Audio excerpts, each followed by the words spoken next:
On a ribbon-cutting day at First Merchants Ballpark, today Ball State and Bowling Green meet in day number 2 of a Mid-American Conference weekend series. We take a look at how yesterday transpired, an equation of struggling Ball State bats and a capitalizing Bowling Green offense. In the top of the 8th inning, it was Greg Basilega doubling, giving Bowling Green a 3-1 lead. Basilega shot into the right center gap, perfectly executed, took the ball the other way on the outside pitch to throw just late from the cutoff man, and an RBI double.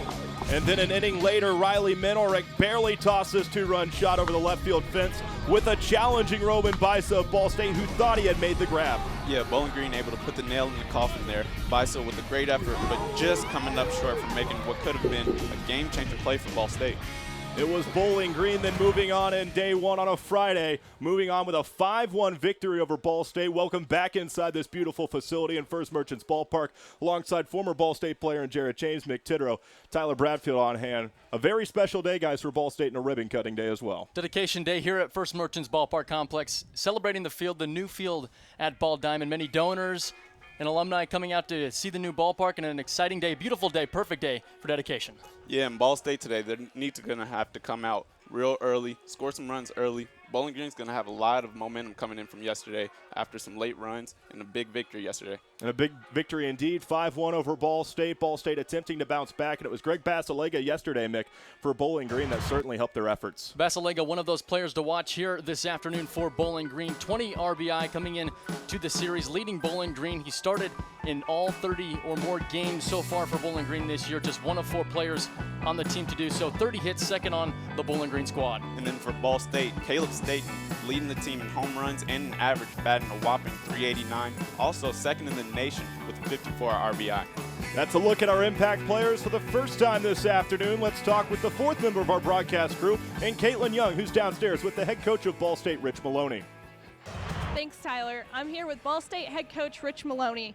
Coach, you lost yesterday to Bowling Green. What do you need to do today to get the win? Well, we've got to get a timely hit. We're going to have to play solid defense like we did yesterday. I think it's real important for Zach, who's our star pitcher, to have a good game for us, settle things down.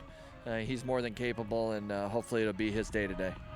Now, Coach, the stadium has been in the works for a while. What's it like seeing it become a reality? Well, to see the atmosphere around here, the music blaring, great stereo system, to see the beautiful dugouts, the beautiful new grandstand, the brick around the facade, and so many people excited in a large tent outside of the stadium today. It's a special day for Ball State. It's a dream come true for me personally and my former players who, back in the 90s, we had a dream of having a stadium like this someday, and we now have, and it's a tremendous blessing. We're very, very thankful. Thankful to First Merchants and all the donors who contributed to make this happen. We're very, very pleased. Thanks, Coach. Thanks a lot. That was Ball State head coach Rich Maloney on Dedication Saturday. Outstanding work, Caitlin. We take a look at the starting pitchers, a pair of right-handers and a pair of Zacks. It's Plesac of Ball State and Carey of Bowling Green. The ribbon-cutting ceremony is next. It's college baseball on ESPN3.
A beautiful day hangs in the foreground of Muncie, Indiana, on a special day at First Merchants Ballpark as a ribbon-cutting day in the dedication of this brand-new facility. A very special day on hand as a lot of fans, a lot of alumni in attendance, and certainly one to be a part of today. A perfect day for a ribbon cutting day as they cut down the ribbon to symbolize the opening of the new ballpark. Turf field, it's all new here at Ball Diamond. Jarrett, you played at Old Ball Diamond. Now to be able here as a broadcaster inside of this beautiful new facility, what's it like? Yeah, man, it's just amazing being able to see what the field was 3-4 years ago and just see the complete transformation to what it is today. Not just a new playing surface, but also new grandstands, new bullpens, new dugouts. I mean, it's just amazing. Coach Maloney's vision is truly coming to life today. It's been the first year that it's all came together in phase one of the reconstruction of the renovations. The playing surface was implemented 2 years ago, so it's in year 2. In phase 2, new bleachers, press box, dugouts, and vinyl outfield lining.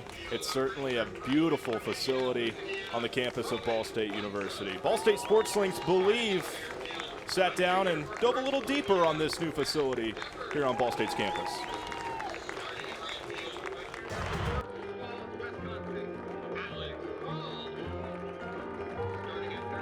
Well, part of the process when they brought me back was knowing that the only way we were going to come back is if they were going to make a commitment to do this. First, they were going to piecemeal it and do just a turf infield. And then they were going to, only do a Wayne's, I think it's called a Wayne's wall brick, so a 4-foot high brick wall around the stadium. And that would have just been putting something together saying we have a field. What they did here is they built the dugouts well, they turfed the whole field. They put they didn't brick the whole thing, but they bricked it a lot so it looks really classy. He kind of told us this little dream he had, and it was almost like surreal because we were like, we see what we have right here, but he wants to take it from here all the way up to here. I mean, I can't even go to tell you how much he did because I'm sure he did so much that us players can't even comprehend. I know a lot of people put a lot of hard work into it. So it's nice to see it all come into one, and hopefully if he wants to expand on it, we can expand, but if not, I think it's perfect just the way it is.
A rendition by a Ball State a cappella group and Note to Self here at First Merchants Ballpark in Dedication Day.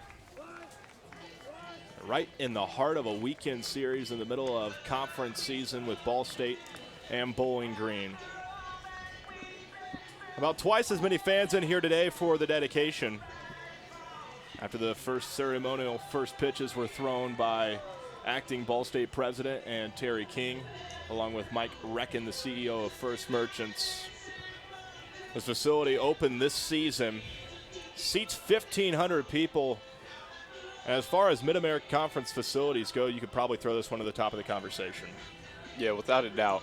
One thing that a lot of collegiate programs are turning to are the all-turf fields, and one thing Ball State was able to do was move early and get this all-turf facility, especially being in the Midwest where weather conditions can be here and there, as we saw a little bit of yesterday. Well, it was Bowling Green yesterday whose offense certainly came out firing at the plate. You take a look at their batting order today, leading off with Riley Minerick, who had a very crucial two-run home run shot yesterday in the top of the 9th inning. Matt Smith bats third, leading the team at batting average with 285, and he's had a streak of 9 consecutive games with a hit, the senior for Bowling Green. The starting pitcher today for Ball State is a firing right-hander in Zach Plesac. On the season, 7 starts with a record of 3-2 at a 4.24 ERA. Plesac, the 133rd prospect in this upcoming draft, certainly a very talented pitcher for Ball State. Zach Plesac so far during his career has been a pitcher the Cardinals have turned to when they need a win in a series, and today they have that opportunity. Zach Plesac looking to bounce back after yesterday. Taking a look at the defensive starters for Ball State, a host of them juniors.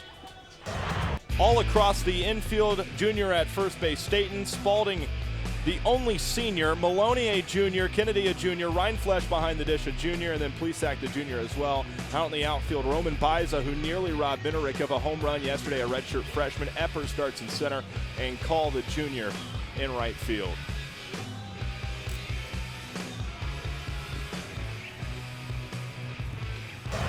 Set for the leadoff hitter with Bowling Green and Riley Minerick, the 6-foot freshman out of Akron, Ohio, who had a home run in the top of the 8th inning yesterday for 2 runs. That put Bowling Green up 5-1, and then they would hold on to the bottom of the 9th inning. The first pitch by Plesac, recorded low for a strike. Good way to start this day if you're Zach Plesac. Start off with the strike, get the fans engaged early here on Dedication Day. Plesac yesterday, he batted but did not pitch as the designated hitter as Minerick lines down first base line, and Staten with the grab and 1 gone in the top of the first. Yeah, one thing to not be surprised by is if Zach Plesac just goes right at these Bowling Green hitters. You can expect a fastball somewhere in between 88 to 90, 91 miles an hour with a really hard slider, usually coming in at about 80 to 83 miles an hour.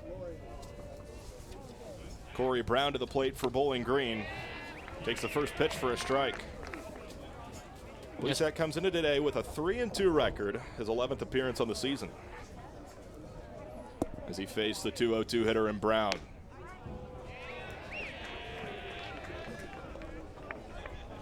It looks like he's starting to settle in here. Still has yet to throw anything other than a strike.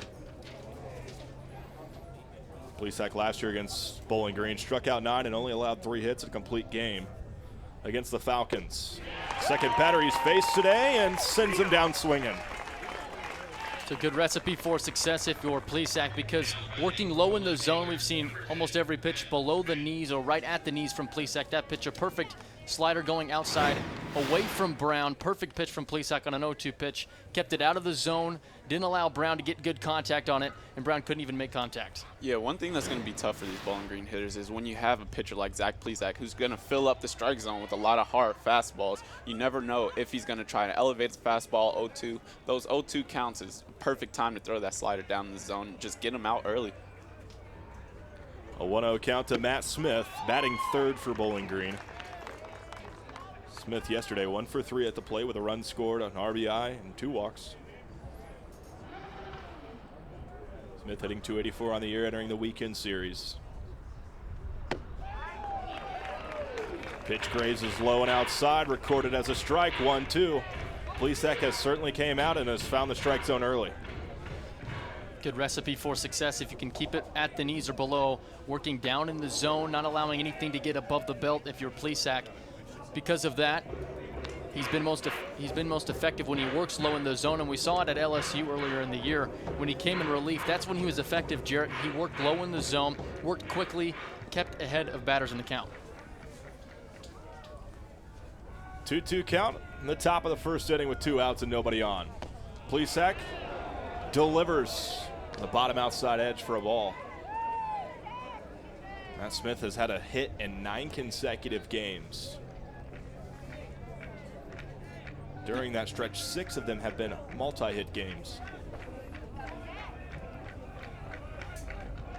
The senior infielder down the first base line, a diving Staten, but no one's there to cover first. Yeah, Plesac's got to be able to read that ball to the right side and bust his butt to hustle over to first base and get there so that Caleb will be able to make that flip to him. Beautiful play by Staten to get to the ball, make the diving stop. Plesac just laid off the rubber. Took him an extra second to get off the rubber. Watched Caleb instead of going to the bag. And when you put Matt Smith on base, it's a good recipe for Bowling Green to get to the heart of the order.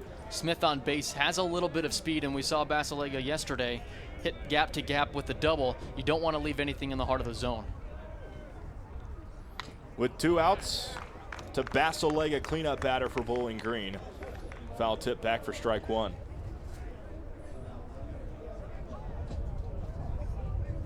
Plesac now getting to the 4th batter in the lineup. Looks like he's starting him off with a slider here. Probably going to try and pitch Basilega backwards here just to keep him off balance, not sitting on any one pitch. Plesac deals on a rocket and chopping down the third baseline and foul by Basilega. Basilega yesterday went 1 for 5 with an RBI and 2 strikeouts. Had a very important double in the 8th inning.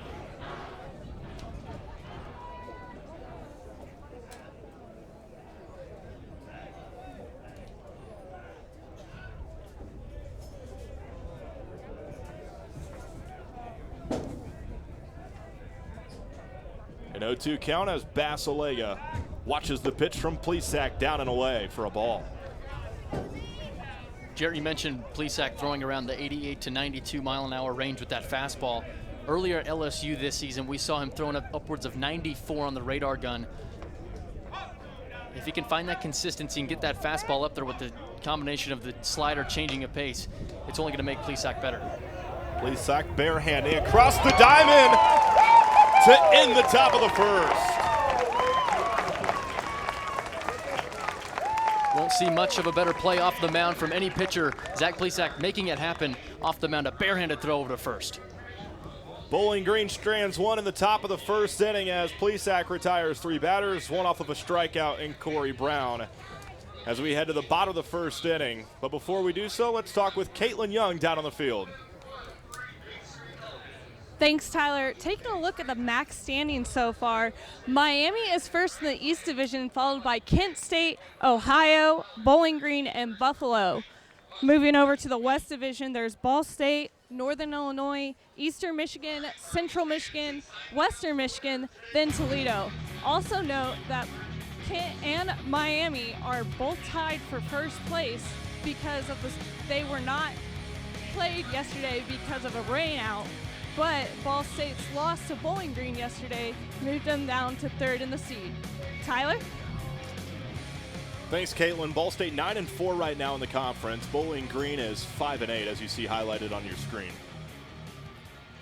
Bowling Green got a very important win yesterday, trying to fight for one of those lower seeds in the conference tournament, as the conference will take 8 teams to the conference tournament. They're still in the conversation of receiving one of those 8 seeds.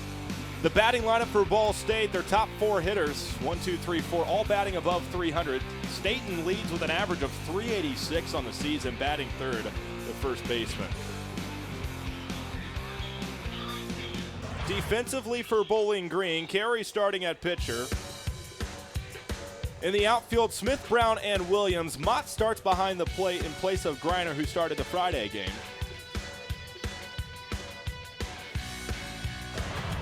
As it was Ball State's bats yesterday that certainly struggled, although this season that really hasn't been the case. They've been a very good offensive team, but yesterday really struggled to put the bat on the ball. The leadoff hitter for Ball State with Alex Call, the junior right fielder.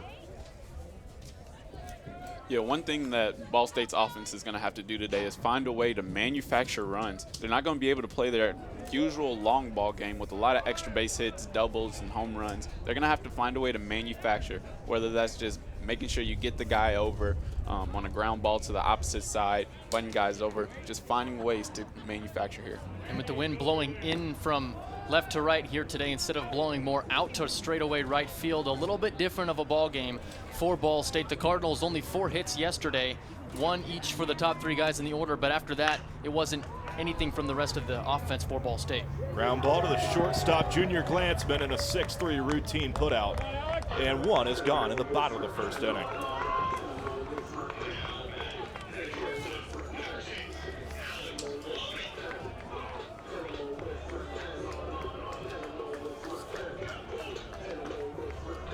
That draws Alex Maloney to the plate, batting second for Ball State, the junior from Chelsea, Michigan. And the coach's son, his dad, Rich Maloney, who you heard from during the pregame show. Swing and a miss on the first offering to Maloney, an 0-1 count. Carey throwing, chopped up and out for strike 2. Maloney played his high school ball for 1 season at Delta High School, 8 miles from Ball State.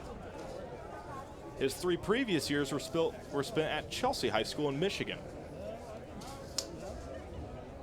The 0-2. Yeah, you know, and we got to be able to give Alex Maloney a lot of credit here. I mean, playing for your own father sometimes just adds so much extra pressure on you as a baseball player to be able to produce. And honestly, this year he's been able to do so. In MAC play alone, hitting a whopping .449 average. He draws contact here into the glove of the center fielder, charging forward, Senior Brown of Bowling Green, and 2 are gone.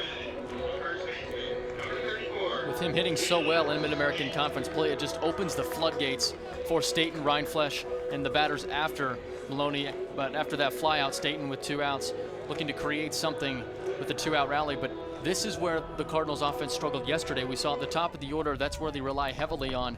And with those 1, 2, 3 hitters unable to drive in the runs, that's where they struggled yesterday. Yeah, they've got to be able to get on base for these RBI producing hitters such as Rindfleisch and Staten.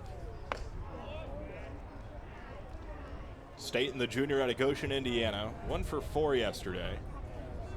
Well, the past 2 games has kind of struggled to bat. 1 for 8 and they combine.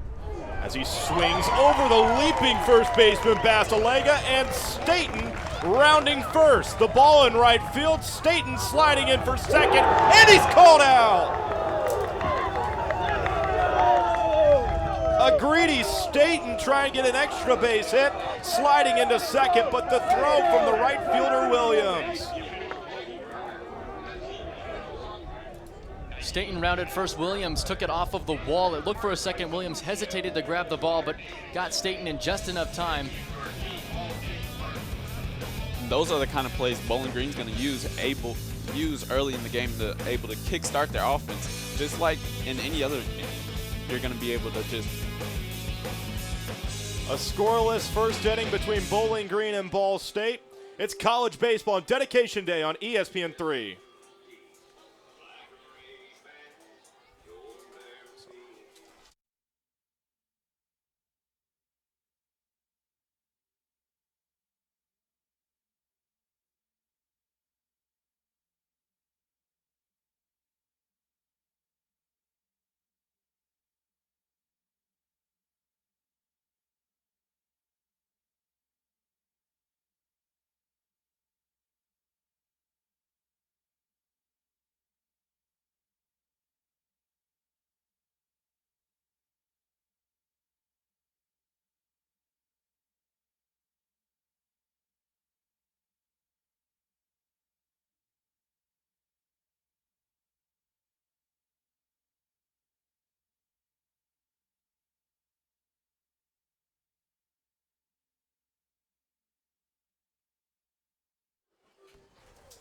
Leading off for the Falcons, the right fielder, number 1, R.J.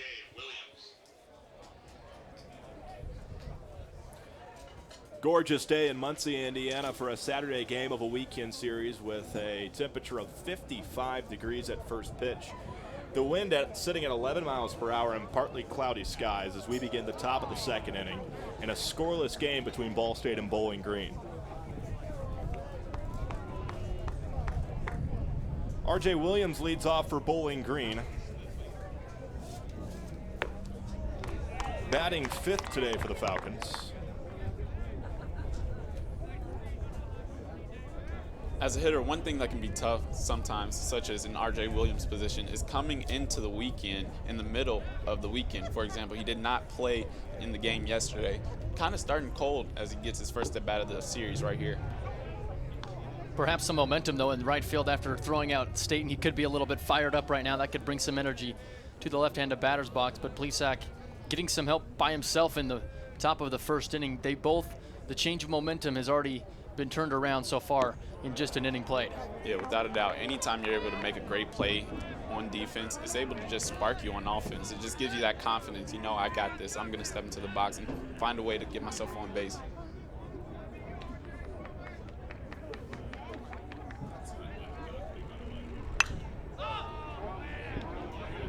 Plesac has fallen behind for the first time here today, but is battling back. But one thing that we've noticed from Plesac, when he works effectively, it's because he's throwing those strikes early in a count. And we saw that with the first 2 batters in the inning before base runner for Bowling Green. But when Plesac works below the knees or at the knees, he gets a lot of swing and misses on that slider, especially outside to right-handed batters. But coming into lefties, sometimes he has enough bite to get swing and misses on the lefties. He struck out 1 today, walking Williams after the full count payoff pitch on the inside. Now batting, the shortstop, number 27, Nick Landsman. Yeah, Plesac's going to have to get a feel for this umpire zone, see if he's going to be able to get that inside called strike for himself on the day. If he's able to get that, that's going to be real effective for him down the line today. Being able to use that slider to just get up underneath the left-handed swings.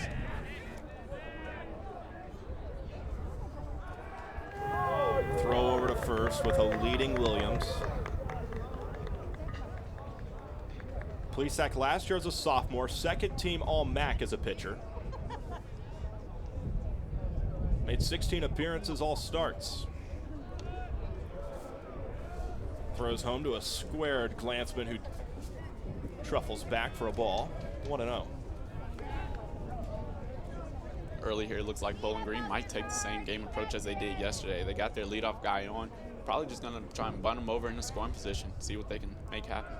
It was effective yesterday in a 5-1 win as it's chopped Spalding afield. In a 4-3, 1 is gone, but it advances the runner.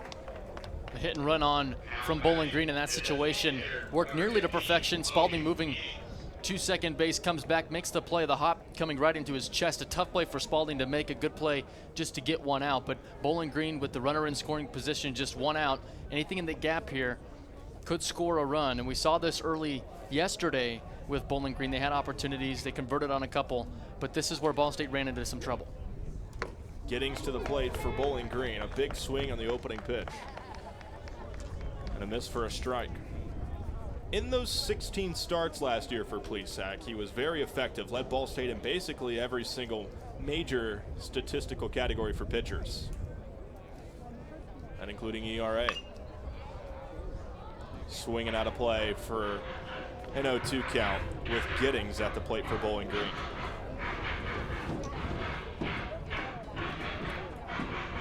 That sophomore campaign coming up after a very accomplished freshman year for Plesac, where he won many national awards.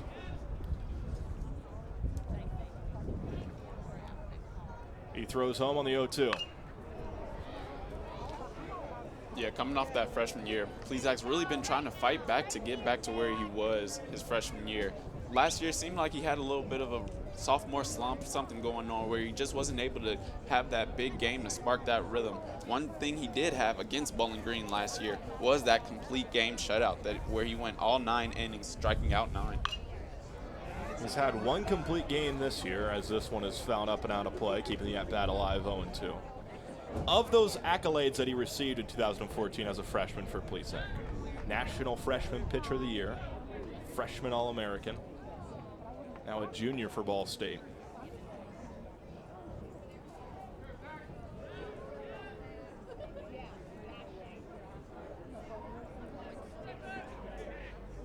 Oh-2 to Giddings. Inside a ball, Rindfleisch with the stop, sliding right.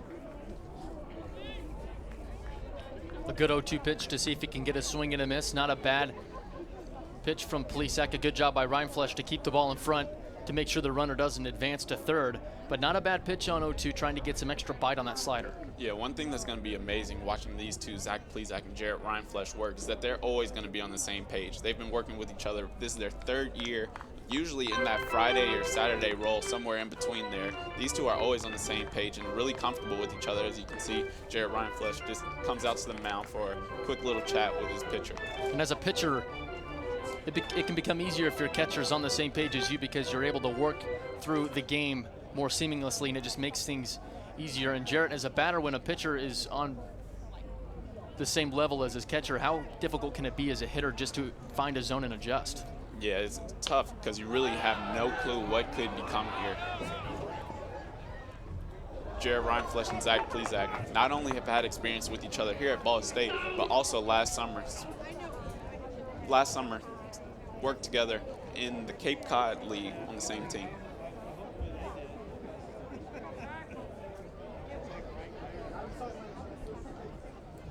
A 1-2 count with Logan Giddings at the plate, a freshman out of Pickerington, Ohio. Yesterday 0 for 1 with a strikeout and a pitch hit appearance.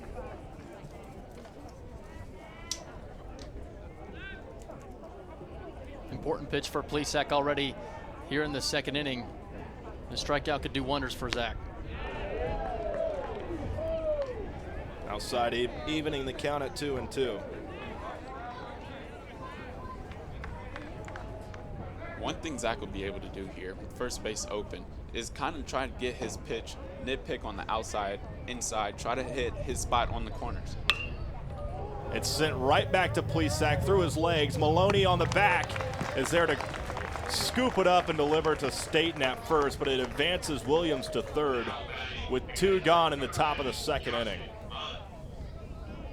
It looked as if Plesac's glove deflected the ball towards Maloney at shortstop. A nice job recovering was Maloney. Plesac doing everything he can to, right off of the mound, perfect hop into Maloney's glove over to first base. But those are the tricky plays coming off of the mound. You don't know how it's going to react, especially to the turf and the beads that pop up in the air. A nice hop for Maloney. Yeah, anytime you have yourself on an uneven playing surface, you never know where the ball's going to go. Alex Maloney able to keep his feet, get a great approach to get to the ball, staying inside of it. Nice play over to Caleb Staten at first base. Williams with the lead on third. Plesac with 2 outs, top of the second in a scoreless game. Throws home, bottom inside edge, a 2-0 count. Prior to his days at Ball State for Plesac, he played at Crown Point High School. Played 2 sports, baseball, of course, and football as well.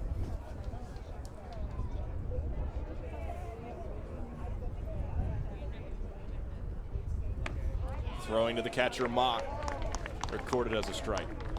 As a baseball player for Plesac at Crown Point High School, had the school ERA record as a senior, and then also on the football field, got the second most catches as a wide receiver in a single season.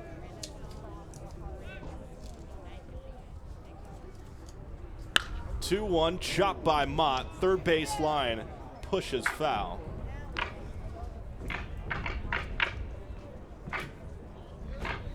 It's always a bonus when you can find a two-way player, and head coach Maloney has found that, and Plesac can hit, can pitch. The athleticism all across the board for Plesac, and playing football in high school and baseball, able to hone in on different skills with athleticism, and that's helped him at Ball State. He came in such great shape as a freshman, winning those awards, and really set the tone for his career at Ball State. An even 2-2 outside, hopping on the left-hand, or the left-hand batter box. Yeah, Zach Plesac, just a great athlete. As you were able to see, even to end out the first inning, he's able to just hop right off the mound, make an outstanding play. This is one kid who's just going to use his athleticism on the mound to make him a better pitcher. A 4.24 ERA. Plesac throwing, hit into shallow center. A diving Eppers off his glove. Williams is safe at home. A 1-0 game off of the glove of Eppers in center.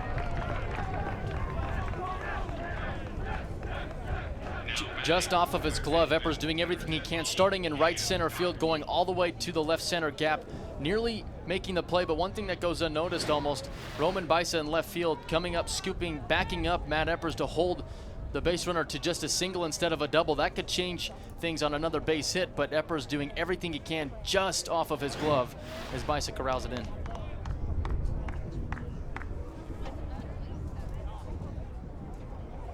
Yeah, Justin Mott able to come up big for his team, get these runs early.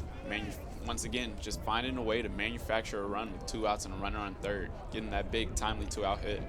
That's exactly what Bowling Green did yesterday. They scored at the top of the second inning.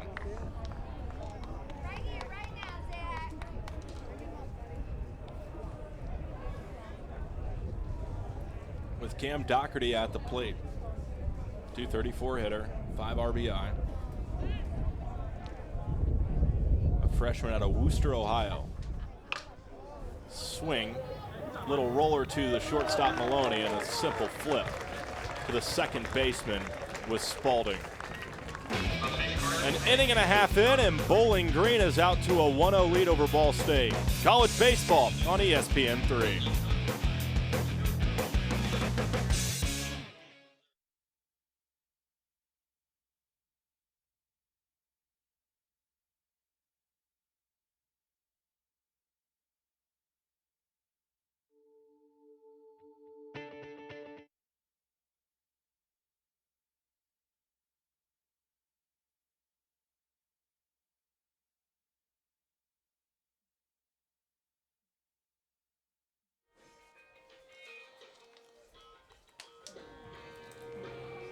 Bowling Green scoring in the top of the second inning, bringing home R.J. Williams off of a Justin Mott hit off of the glove in Eppers in center field. Getting set for Ball State in the bottom of the second inning. Before we do so, let's talk with Caitlin. It's a beautiful day out here at the ballpark, and not only is Ball State baseball taking advantage of this beautiful weather, other Ball State sports are taking advantage of the weather too, as right across the road, Ball State has their spring football game, as well as softball playing CMU, and women's tennis is playing Toledo today. So everybody's just taking advantage of the great weather here in Muncie, Indiana. Back to you guys in the press box. Thanks, Caitlin. Certainly a busy time in college athletics across the landscape here in the Mid-American Conference. As you hit on with the spring game, softball team in action, women's tennis team. Ball State baseball has an important day today with Dedication Day and trying to get a bounce-back win after handing one yesterday to Bowling Green. We're in the bottom of the second inning. Ball State has allowed one run to Bowling Green in a 1-0 game. Leading off with cleanup hitter here in the bottom of the second with Jarrett Reinflash, the catcher. Swing and a miss on the second pitch for an 0-2 count. Reinflash yesterday 0 for 4 at the plate in the loss, 5-1 to Bowling Green.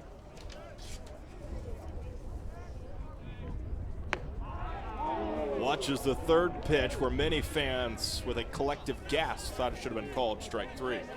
It goes as a ball, 1-2.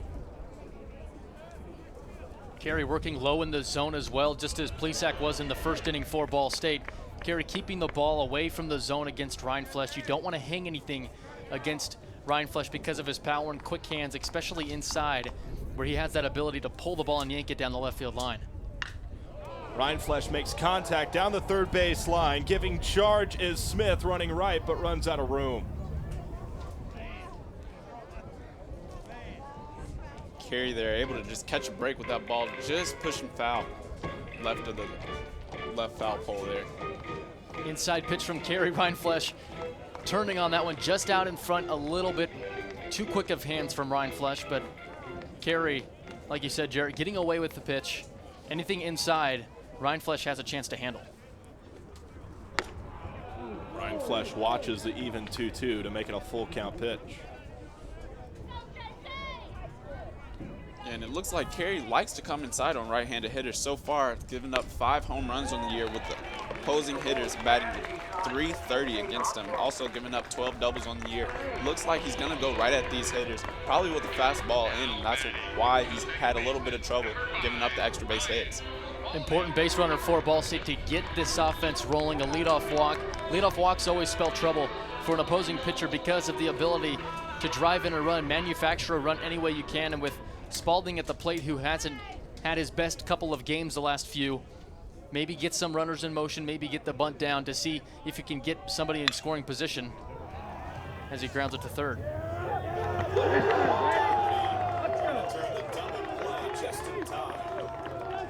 And 2 are away just like that.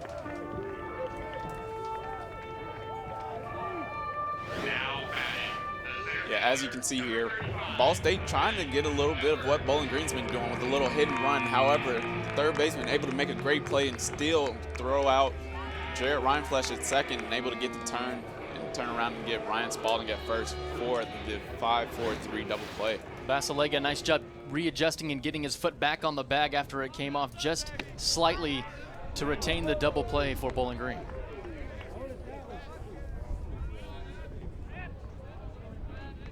Matt Eppers to the plate for Ball State, batting 6th today on the lineup. Yesterday, 0 for 1 at the plate with 2 walks.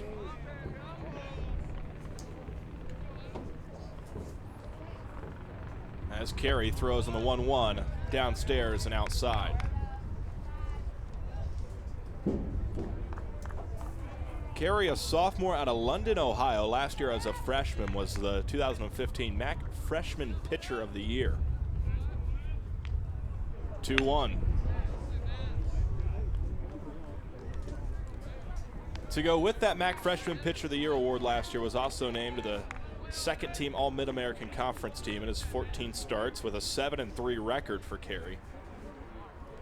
An even 2-2 count.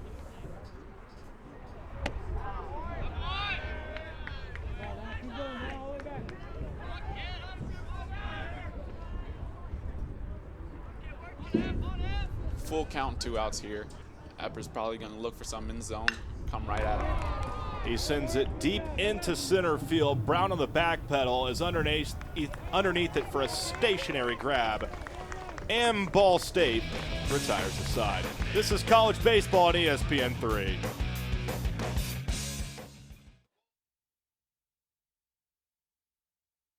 Yep. Yep.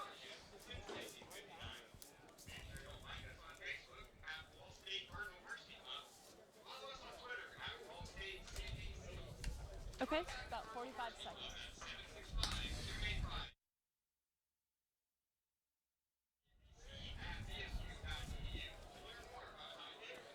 Okay, anything you guys want to say about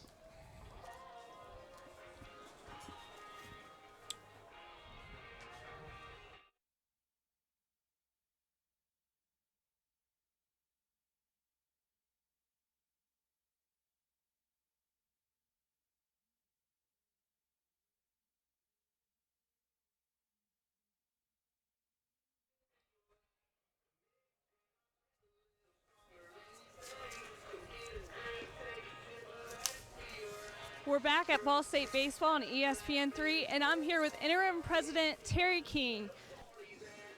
What's the atmosphere like here? It's dedication day. All the fans are here. How's that feel?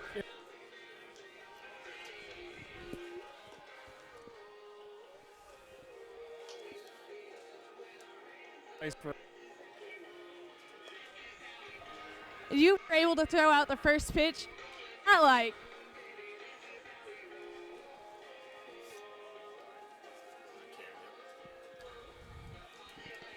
It appears as though we've had a few technical difficulties with the microphone of Caitlin's.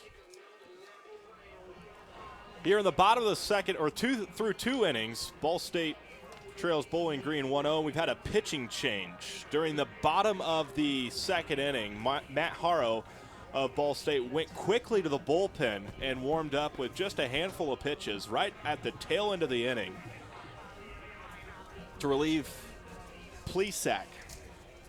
So the 6-foot senior out of Arizona and the left-hander deliver home starting in the top of the 3rd inning. He's played in 13 games. This is 14th with a 2.65 ERA for Haro.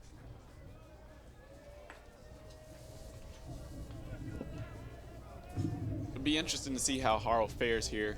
Once again, like you noticed, not too many warm-up pitches as he got to take down in the bullpen. Just had to warm up quick and go ahead and hop in ready to go. But that's what a lot of these bullpen pitchers at this level have to be ready to do at any point in time.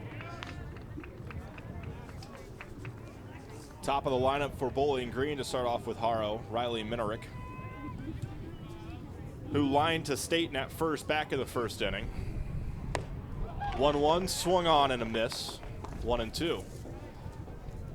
Haro, a senior from Arizona, last year as a junior, appeared in 11 games, mainly in relief.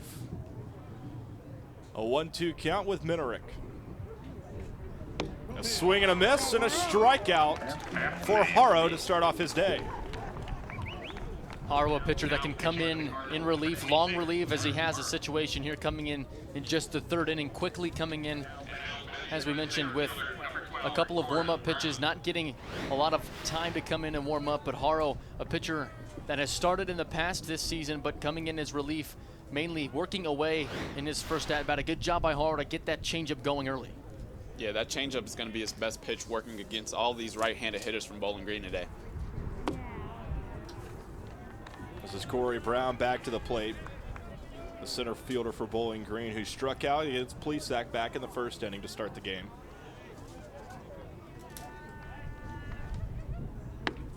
An inside pitch and a 2-0 count. Brown is a transfer from Muskegon Community College, where he played for 2 seasons, having a batting average of .330 before coming to Bowling Green. Haro throws home on the inside, a called strike. Well, at Muskegon Community College, he was an MCCAA all-freshman team member, as he stole 37 bases, which was 6th in the NJCAA Division II ranks. Squares to bunt, leaning and pulling back with a 3-1 count. Looking at the lefty-righty matchup now throughout the lineup for Bowling Green, only 2 left-handed batters, or excuse me, 2 left-handed batters in the lineup the rest of the way for Bowling Green. So that favors Bowling Green going out through the rest of the time Matt Haro's on the mound, because of the amount of right-handed batters that they have in the order. Against Plesac, only 2 lefties to change things up, and now with Haro in, a different situation for both Ball State and Bowling Green. Yeah, and what these right-handed hitters are going to be able to do, usually going against a left-handed pitcher, you see the ball coming out their hand a little bit better, seeing that it's on the opposite side of the pitcher. That's why Matt Haro's changeup today is going to have to be real effective, being able to get that ball to move away from the right-handed hitters, get him off balance.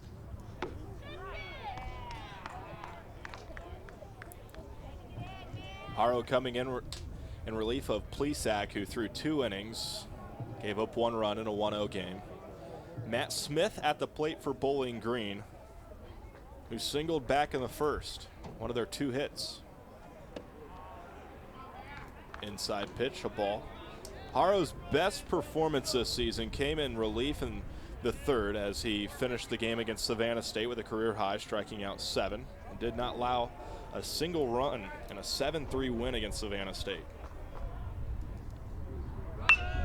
0-1, lined right back up the middle to the second baseman, Spalding to step on second, and a double play throwing to Staten. Couldn't have gone much better. Haro coming in, doing exactly what he needed to do. Walked a batter, but a double play up the middle. Spalding in perfect position to make the double play. 1-0 ball game, headed to the bottom of the third on ESPN3. Hey, good on that. I like that one a lot.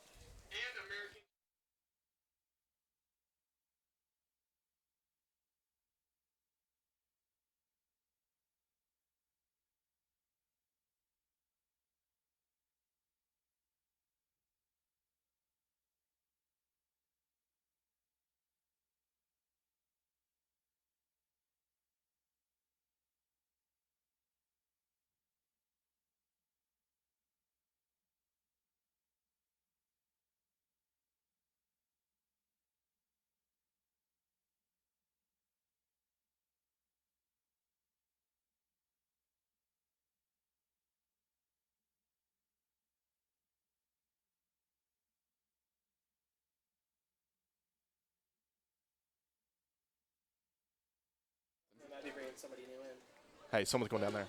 Oh, no, they're running. Just running. Yeah.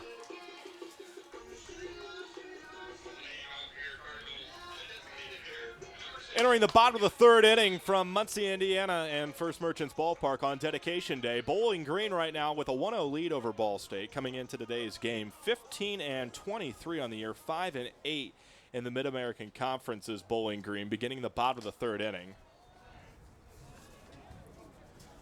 As Ball State's Scott Tyler who did not play yesterday in the 5-1 loss with his first appearance to the plate this weekend.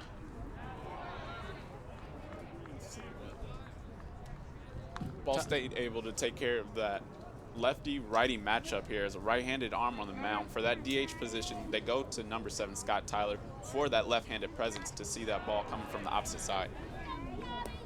And we've seen from Scott Tyler in his career, the pop in his bat does have a home run this year, but he has a track record of being able to hit the ball deep, and pulling the ball against carry is something that he has a chance to do today. The wind has slowed down a little bit, so not too much of a factor blowing in, but if Tyler can get something he can handle, especially around the belt, that's when he's most effective on the inside, when he can pull the ball to right field.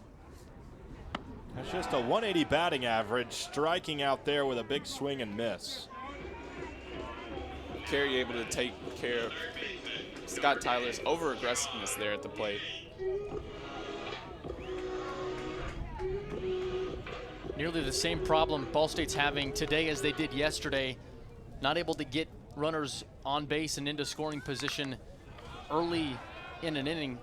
We saw on the top of the first, or rather the bottom of the first, with their only hit so far with Caleb Staten rounding first base, thrown out at second base. But other than that, only a walk and then a double play right after that in the second inning. So Ball State's offense has been sputtering here so far this weekend. We'll see if they can get a little bit of a spark. Kennedy on the hop to the shortstop of Bowling Green, Glantzman, and a 6-3 routine ground ball.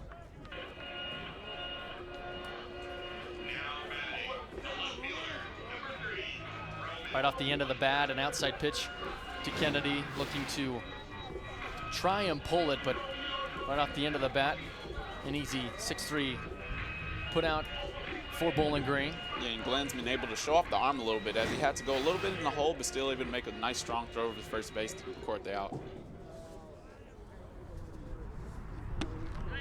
Ninth batter for Ball State, first time through on the lineup, bottom of the third inning. The struggles that happened yesterday have carried over into today's game for Ball State, and just a slow offensive performance out of the gate.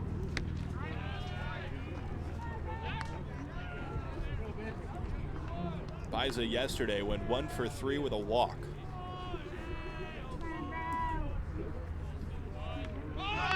He squares to bunt.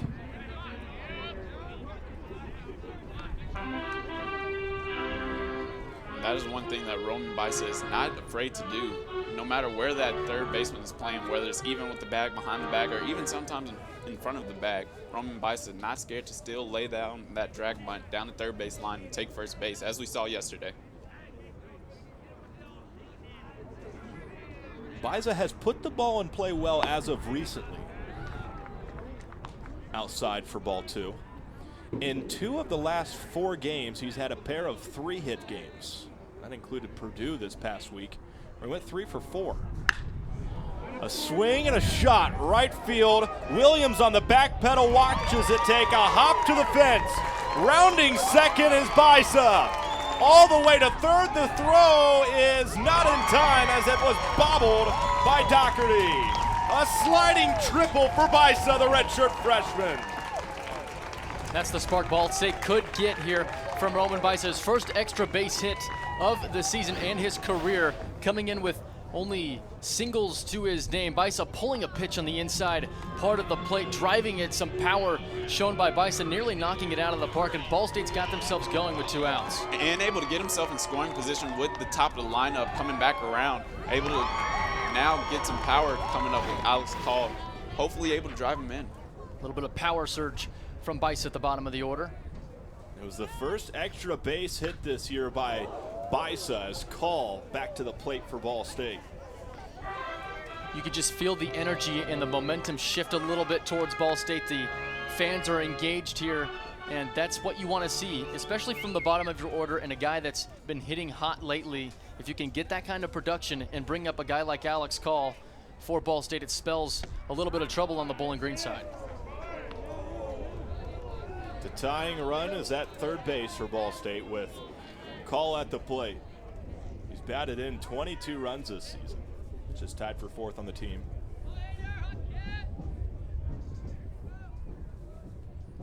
The junior out of River Falls, Wisconsin, watches the next pitch for a ball, 1-2. Nice pitch there as he had the 0-2 count. To get that second strike, he grooved a fastball in the outer corner. Looks like he is trying to extend the strike zone there. See how much he can get on that outer half. And early on, he's gotten those calls mix and matched from the home plate umpire, and Carey working, like you said, Jarrett, on the outside part of the plate, especially to Alex Call. But Call can go the other way. That's one thing Call has been good at throughout his career. A huge strikeout as Call goes down swinging, and an electric Zach Carey as Call, dejected, walks back to the dugout. On dedication day, Ball State strands a runner at third on ESPN3 in the bottom of the third.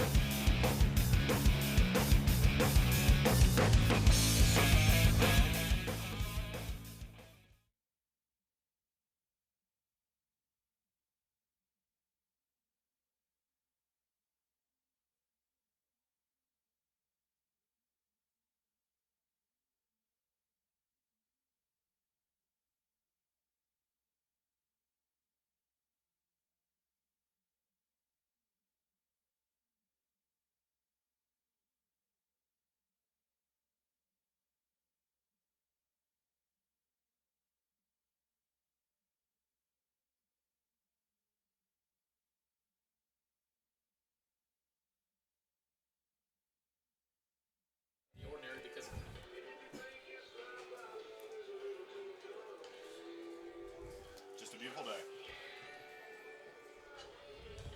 Yeah, I'm assuming police acts something's up with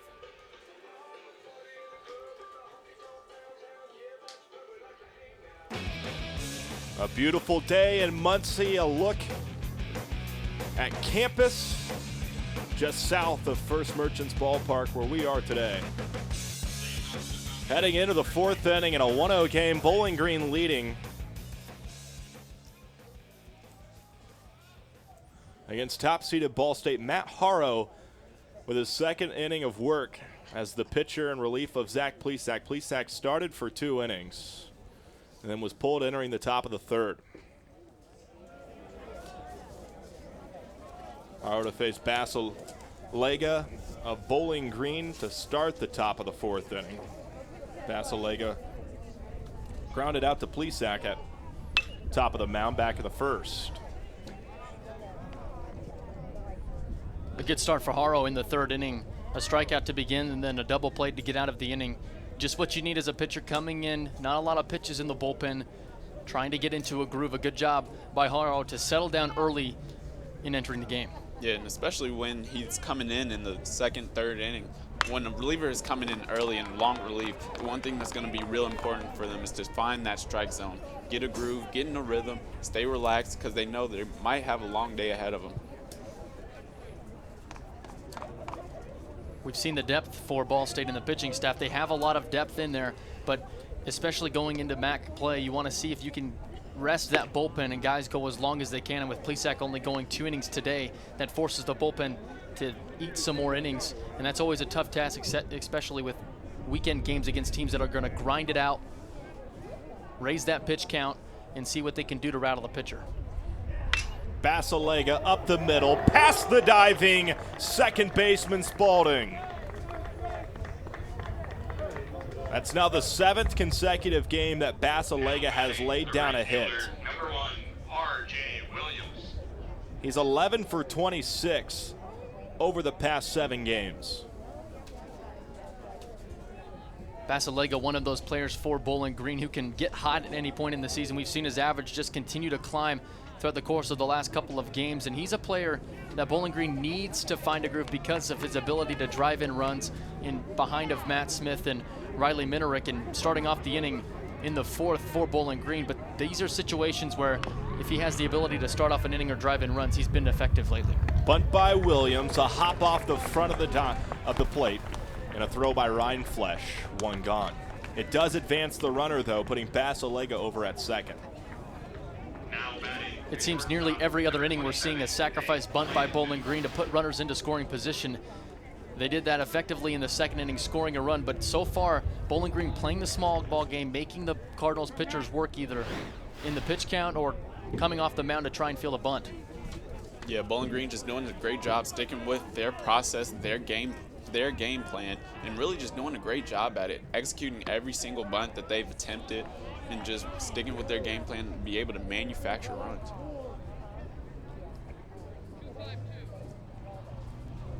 As you can see on Vasilega's right hand there, a sliding mitt.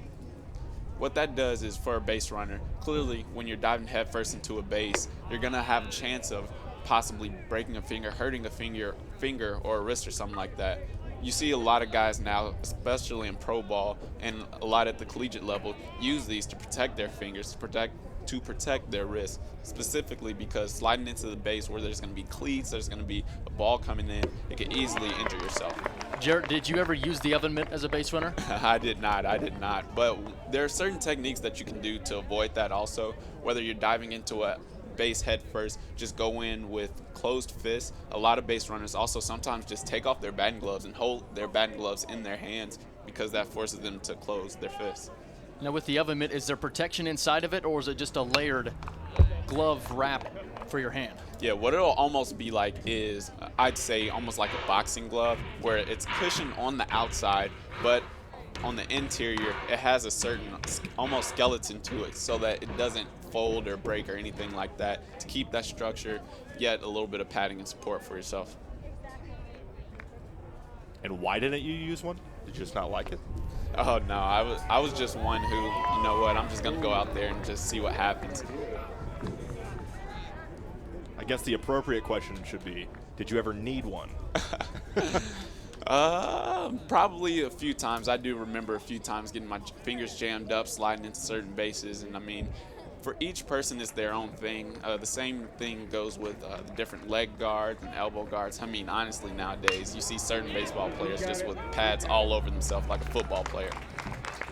Glansman with a fly to the right fielder call. Vasilega stays at second, deciding not to tag up after the call grab. An important out for Haro on the mound, getting an out any way he can with the runner in scoring position. Just one out closer to getting out of a jam. But Haro, with the trouble in the third inning, walking a batter, stayed in his game and worked a double play. So Haro using his pitches effectively, especially that changeup. Giddings right to the second baseman, Spalding. 3.5 innings from Bull Diamond. 1-0 Bowling Green on Dedication Day on ESPN3.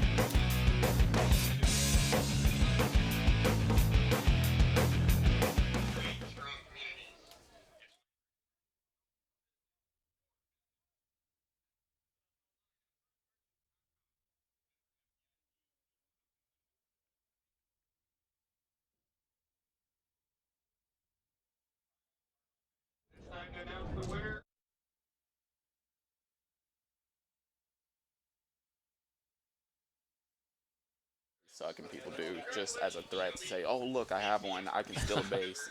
Yet, I mean, I looked. 3.5 innings gone inside of First Merchants Ballpark. A 1-0 lead for Bowling Green entering the bottom of the fourth inning. Let's talk with Caitlin downstairs. Well, Ball State is behind right now, but that doesn't matter. Their record is still on top of the MAC as they are number 1 in the West Division. They're 9-4 in the MAC and 23-16 overall. They've had some pretty big wins this season against number 7th ranked LSU, a 7-1 win there, and against Cincinnati. They have had a couple losses that they should have won, including George Washington and Dayton. They're behind now, but expect them to come back late in the inning. Well, Ball State needs something offensively as they trail 1-0, entering the bottom of the fourth inning as the coach's son Maloney to lead off. Zach Carey still working on top of the hill. Maloney used to leading off a game, an inning, as a leadoff hitter before moving into the 2-hole, really changing the dynamic of the offense for Ball State. We've talked about it a couple of times so far over the weekend, but Maloney is a player that has come into MAC play and surged into the lineup, and he's been hitting the ball on the nose just like that one, just foul, but he's been able to get good contact on the ball. He's getting a lot of inside pitches too, and Jarrett, that's when he has the most success, is when he gets those pitches inside the pole. Yeah, and one thing that Alex struggled with a little bit earlier in his career was hitting the breaking ball. One thing he's been able to adjust this year is really get himself to stay back just a little bit longer on those breaking balls. And those are honestly those pitches that are getting hung and left inside for him to turn on. He's been a major part of the reason that Staten and Rindfleisch have been able to drive in so many runs, with Staten with 54 RBI on the year. It's a good test of confidence for Maloney as well, because he's getting on base and you have somebody right behind you that's able to drive you in when you're on base. And Maloney's second in the Mid-American Conference with 37 runs entering the weekend, so he's doing his job, Staten's doing his job behind him, and they're just working as a tandem in the 2 and 3 spots. Maloney lifts this one, shallow center, charging up Brown for a stationary grab. Even there, hitting the ball on the nose, straightaway center field. Not much you could do about that one. Good contact from Maloney. That's now the second time he has flown out to Brown in center as Staten reappears to the batter's box.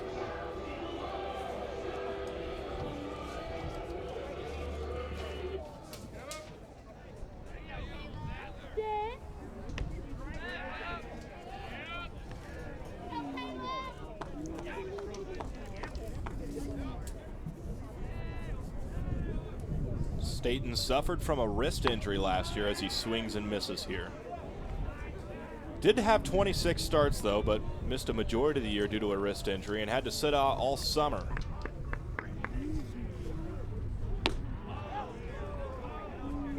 Downstairs for a ball, but to say his summer wasn't productive would be foolish.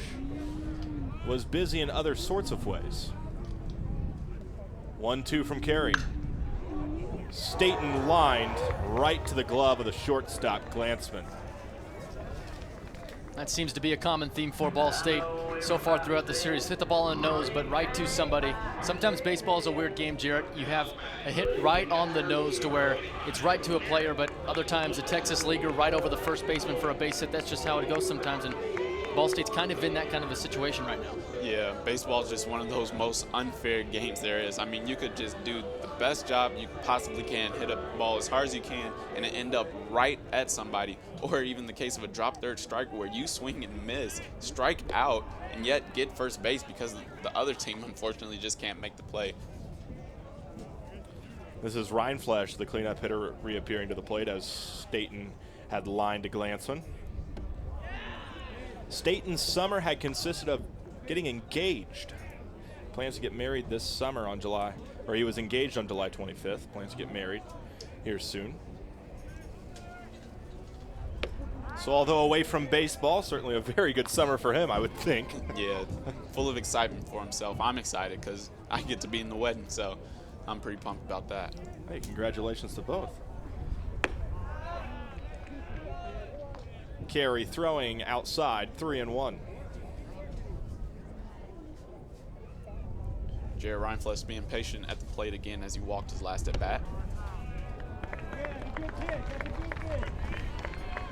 Carey can work around Rindfleisch a little bit because of the struggling lineup of Ball State.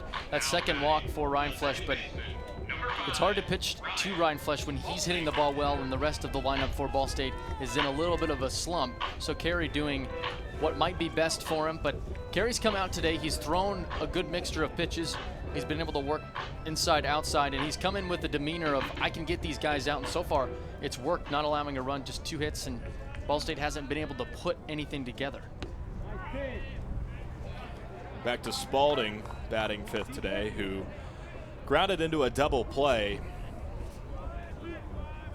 back in the 2nd inning. 0 for 1 today at the plate. Yeah, one thing a lot of teams will do is once they receive the opposing team's lineup card for the day, they'll pick out, these are the players that we're not going to let beat us. Jared Rindfleisch looks like he's going to be one of those players for Bowling Green, as they've kind of pitched around him a little bit, but they can do that, Mick, like you said, with a little bit of cushion with those following batters after him. So Jarrett, you said you get to be a part of the wedding. Does that mean being in the wedding party for Staten or just in attendance?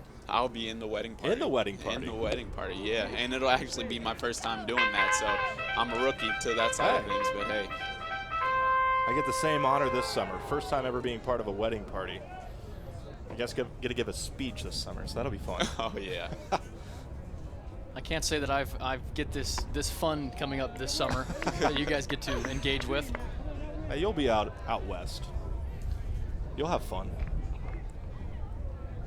Should be a good time heading back west. I do have a cousin that is getting married right before I go home here in Indiana, so I'm not in the wedding, but maybe I'll be able to attend.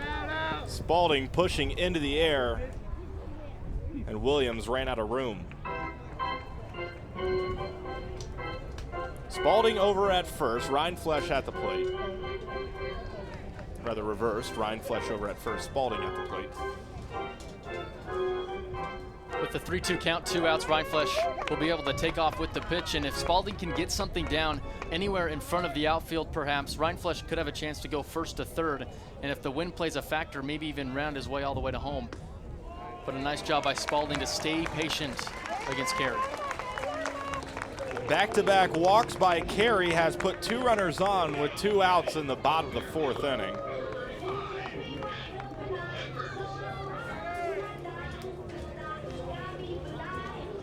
And the junior center fielder Eppers to the plate with 21 runs batted in this season. And it's time to talk for Bowling Green as Coach Maloney watches on near the Ball State dugout down the third base line. You know, one thing I always get asked is, you know, what do they talk about on the mound when the pitching coach or the head coach of a team comes out and talks to the pitcher? Sometimes you see the whole infield come in. Sometimes you just see the catcher and the pitcher. A lot of different dynamics there. But a lot of times it's just used to calm the pitcher down. As you see here, Carey got himself in a little bit of a jam when he started well early with the first 2 outs and followed that with 2 walks. Most likely the pitching coach just comes out there and says, hey, relax, we got ourselves a nice 1-run lead, 2 outs. Just go ahead and make your pitch right here. Ground ball gets you out of the inning. And as an infielder, when do you know to say something to your pitcher to calm him down? If he's struggling, is there a time where you know just, okay, I'm going to go calm him down to get things back in order? Yeah, and that's one thing that you learn as you learn your teammates. Some pitchers really don't like it when anybody comes out there except for their catchers. Some guys just love coming out there. It really depends on the different personality mix that you get on the mound. Neither team has action in the bullpen. As Carey stands atop.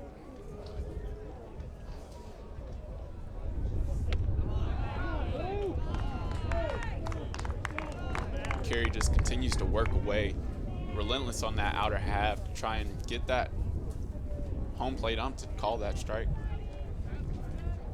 Eppers was the MAC West Player of the Week on March 21st, nearly a month ago after batting .615 in a 4-game series against Dayton.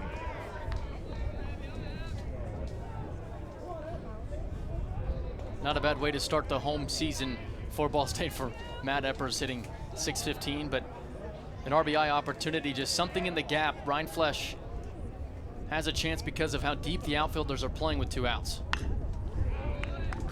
Eppers with the turn out of play.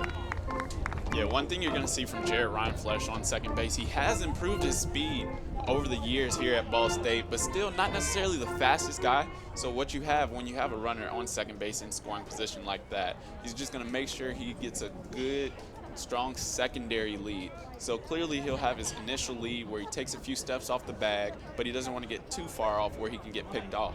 However, once the pitcher does deliver to the plate, he's going to take 3, sometimes even 4 hard shuffle steps toward third base to get momentum going. Hopefully Coach Maloney is able to see that. Maybe he even sends him in. Eppers into center field, off of the bounce, coming home to score for Ball State is Rindfleisch, evening the game at 1 run apiece. Quick hands from Eppers, does exactly what he needs to do, doesn't try to do too much, shortens up his swing, puts it right in front of the center fielder. Rindfleisch, just like you mentioned, enough speed to come all the way home. Yeah, Rindfleisch able to get a good secondary lead to the point where there's not even a play at the plate.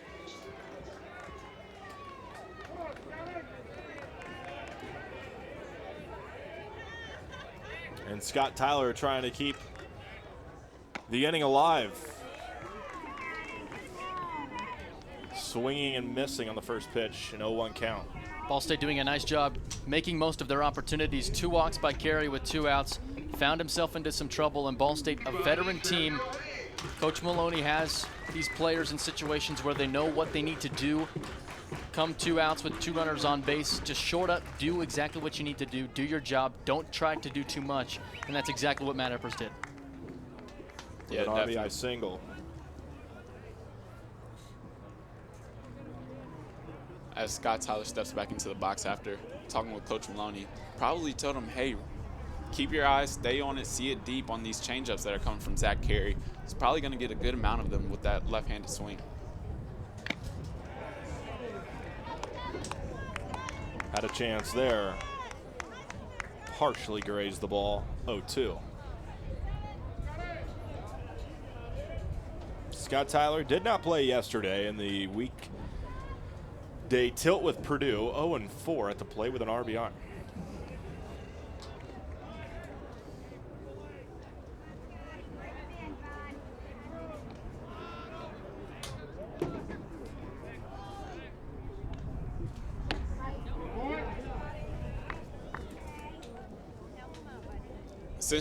It's interesting to see Scott Tyler stand deep in the box against Zach Carey, who's not necessarily an overpowering fastball pitcher. Usually, sometimes you'll see hitters tend to move up in the box with the pitcher who's going to try and get you to get off balance or out on your front foot.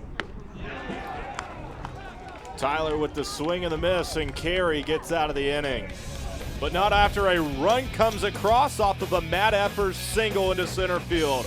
Ryan Flesch scores for Ball State, and we're all knotted at 1 on ESPN3.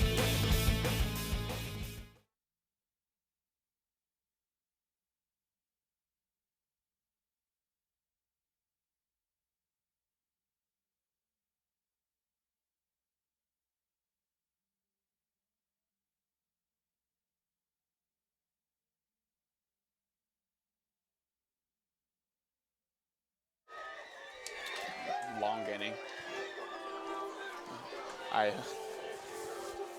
had to catch myself at one point. I said, hopefully Ball State's able to score. Ball State in the 4th inning tied it up 1 run apiece in Game 2 of a weekend series in the Mid-American Conference.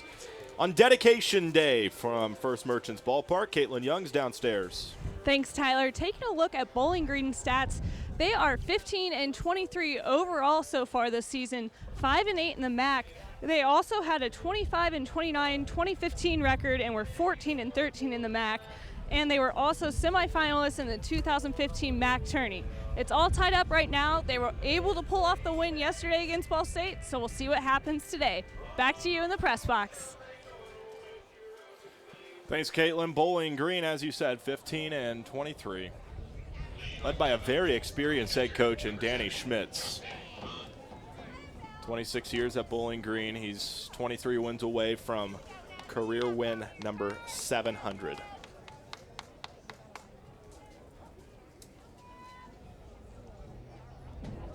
Matt Haro, the lefty out of Arizona, throwing home for the first pitch of the 5th inning as a strike. Important inning for Haro to come in and shut down Bowling Green after scoring a run, try and find your groove and get back to the offense. Mott to Maloney at short, and a 6-3. First out recorded. Beautiful play by Staten to come off the bag, make the play, tag Mott running down the first base line. Not a bad throw from Maloney, but a great play by Staten to keep his balance and apply the tag. Yeah, one great play leading to another. Alex Maloney able to get to that ball deep in the hole with a nice backhand, throwing it over to Caleb Staten, who's able to come off the bag and make the tag.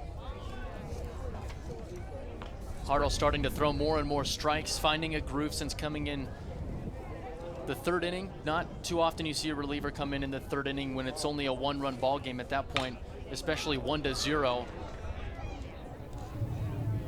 As Doherty on the fly to Eppers in center, 2 are away quickly. We talked about one engagement for this Ball State baseball team, but the man throwing right now, Matt Haro, also recently got engaged on the first weekend trip of the season to surprise Arizona, which of course Haro himself from Arizona. He decided to, I guess if you want to say this is cheesy but throwing a surprise, he used a member of the Ball State radio network to do a fake interview, and the interviewer asked if Haro had any big plans this weekend.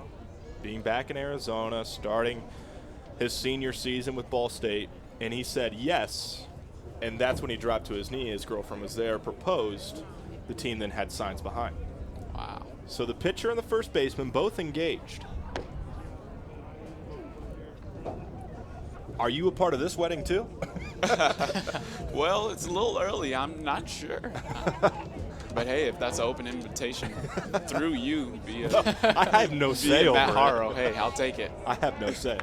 It just seems as though we talked about Staten's wedding, and you're like, oh yeah, I'm a part of it. I didn't know if the same would go for Haro's. Yeah, hey, I think I'm going to have a few conversations with Matt.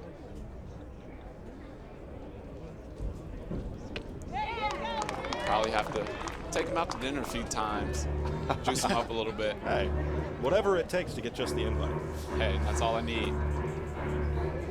Just my ticket in.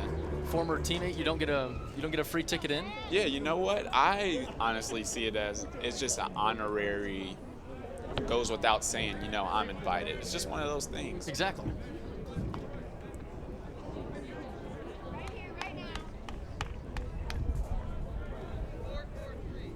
Yeah, one thing that's awesome is that with that distance all the way from Arizona coming to Muncie, Indiana, Haro's still able to keep things going, and clearly the love is in the air here at Ball State. Haro trying to get out of this inning with a 2-2 count. Facing Minerick, the leadoff hitter who is struck out by Haro back in the third inning. He swings and misses here as Haro heads back to the dugout with the strikeout.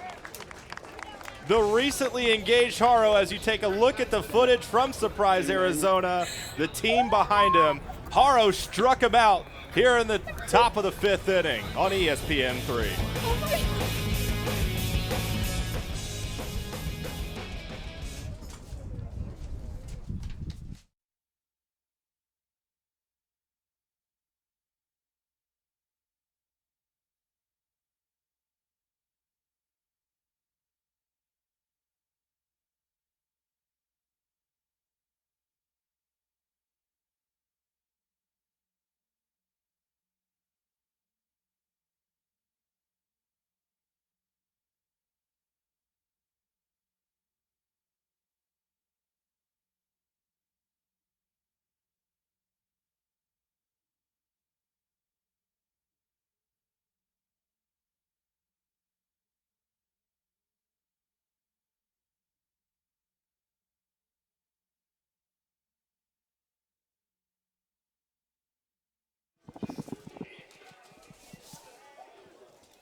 A 1-1 game entering the bottom of the fifth inning as Kennedy set to lead off with Ball State in this Mid-American Conference Saturday game for this weekend series. Yeah, coming off a 1-2-3 inning, Ball State has a little bit of momentum here. Let's see if they can capitalize on it. Kennedy to lead off here in the bottom of the fifth inning. Second pitch low for a ball, 1-1.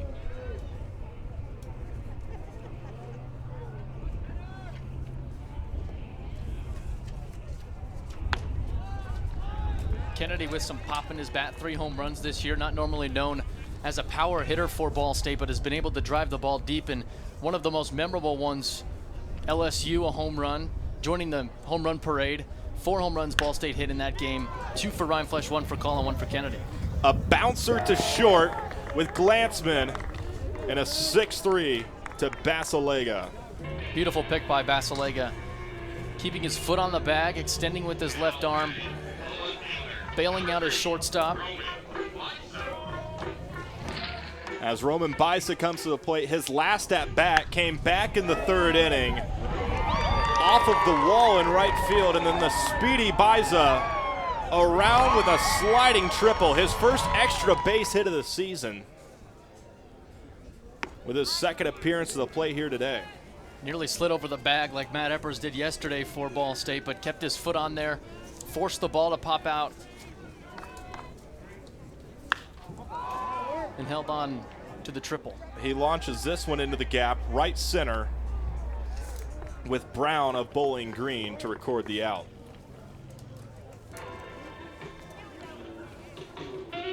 This time just under it for Bicek. Couldn't get on top of the ball, popping it straight up into the air.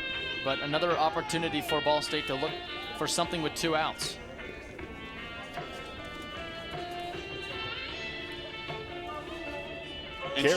Interesting choice of walk-up music here for number 8, Alex Call. Little saxophone going. What was yours? Ooh, man, now we're throwing it back. I can't even remember what I ate for breakfast this morning, let alone Whatever what song my you walk-up picked. song. Yeah. Not even a genre that you can remember? I remember some things that I thought of. I considered a Taylor Swift song. So I guess Alex Call going with a saxophone, Sweet Nothings, isn't too bad. Taylor Swift doesn't seem like something that would necessarily pump me up to swing a bat, but whatever works for you. Yeah. Carey's been throwing now for the entire game here in the bottom of the 5th inning. Still no action in the bullpen for Bowling Green nor Ball State. Haro came in after Plesac threw 2 innings. Haro for Ball State started throwing in the 3rd. This is Call, who's 0 for 2 today. Was 1 for 4 yesterday with a run scored.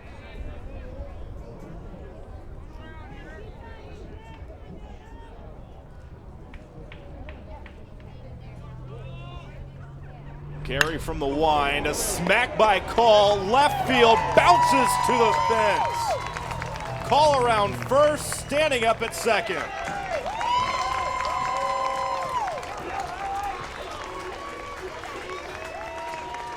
Another inning with 2 out action for Ball State. A double this time by Call. 2 walks in the last inning to move across to run for Ball State, but a perfect swing by Call on this one. Gets something he can handle right at the letters, pulls it right down the line.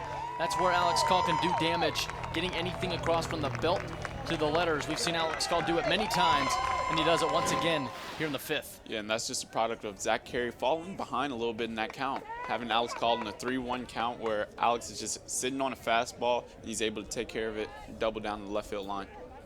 Tough position to battle back against Alex Call because he's such a good hitter into where he can work the count, and when you're behind Call in a count, you have to try and not work in the zone, but sometimes as the at-bat goes along, Call continues to fight off and he forces you to throw something near the heart of the plate. Yeah, and especially with the stolen base threat. I mean, Alex Call with great speed on the base pass. You can't just walk him, have him on first base, because that in itself could turn into a double if he is able to steal second base.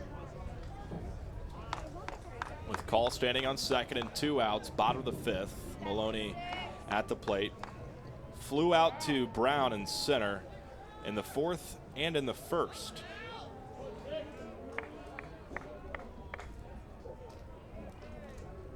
Not a game at 1. Maloney turns in the gap.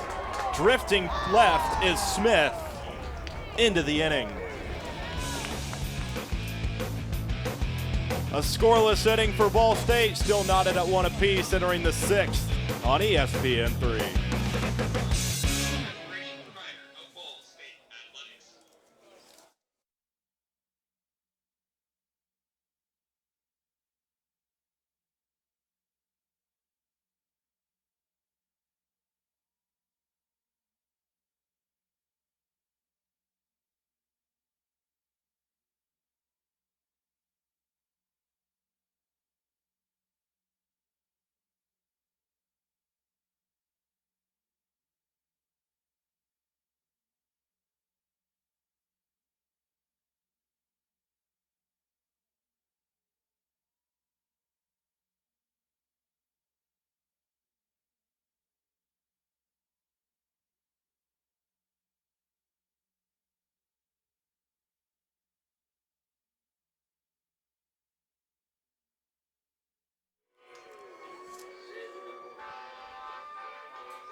Entering the 6th inning from First Merchants Ballpark, the campus of Ball State University, and a one-run game apiece between Bowling Green and Ball State. Two very accomplished head coaches within the Mid-American Conference for both of these teams. Danny Schmidt for Bowling Green in his 26 seasons, third all-time in Mid-American Conference wins with 351, 676 wins overall.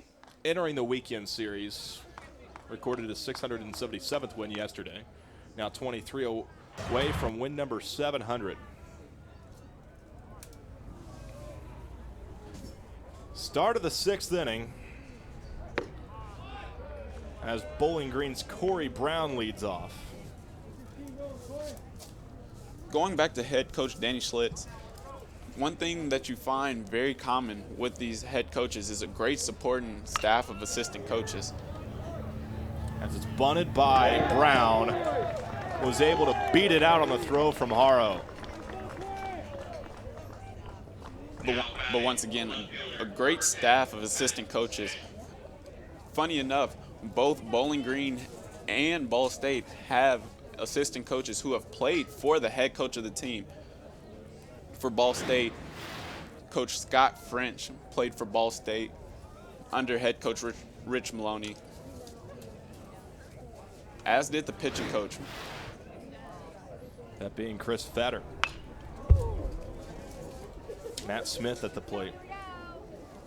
Fetter in his first season, the players have really taken a good attachment to Fetter as the pitching staff. They've been able to work with him as he came in late in the offseason because of Coach Link, the pitching coach from last year for Ball State, taking another opportunity in his career path. But Coach Fetter has come in from Michigan, also played under Coach Maloney with the Wolverines, and he's brought his game and his charisma to the pitching staff of Ball State, and they've really taken a liking to Coach Fetter because of his ability to work with the players, and he has the ability to just work easy with the players, and the pitching staff has really taken to it. He was added to the staff in January. As you said, Mick played for Rich Maloney as an All-American at Michigan. Most recently, Fetter was a scout for the Los Angeles Angels. As his pitcher, Haro against Matt Smith, who's 1 for 2 today with a single.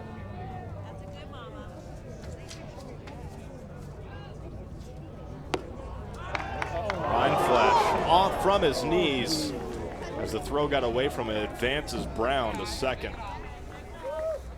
Just as Rhineflesh was starting to throw it, he slipped on the turf, and he knew immediately as soon as he threw that an airmail that it was going over Staten's head into right field.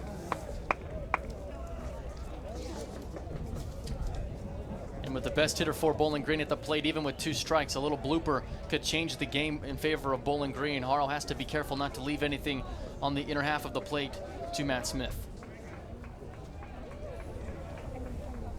Yeah, interesting enough, Matt Smith was showing bunt earlier in this at bat.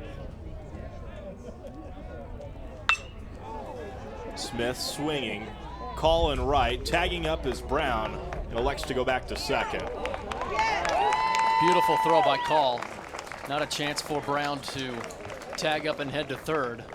And that's what Coach Maloney's raved about Alex Call. His arm has always had the strength, but it's been the accuracy to try and corral it in to make the accurate throws. And this year we've seen Alex Call's throws on point, just as that one was into third base. And Brown, would have been a tough play or a tough slide in to third base for Brown. Yeah, and for Brown, there's not necessarily a need to go to third base there. He's already in scoring position, and especially when the ball's hit to Alex Call, who we saw yesterday throw out a runner at the plate earlier in the game.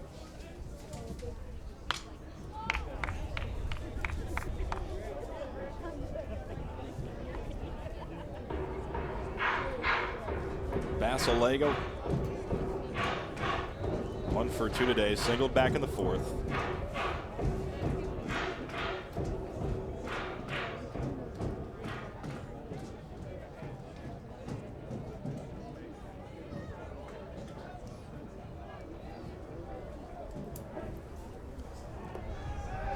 As Haro throws back with a leading Brown.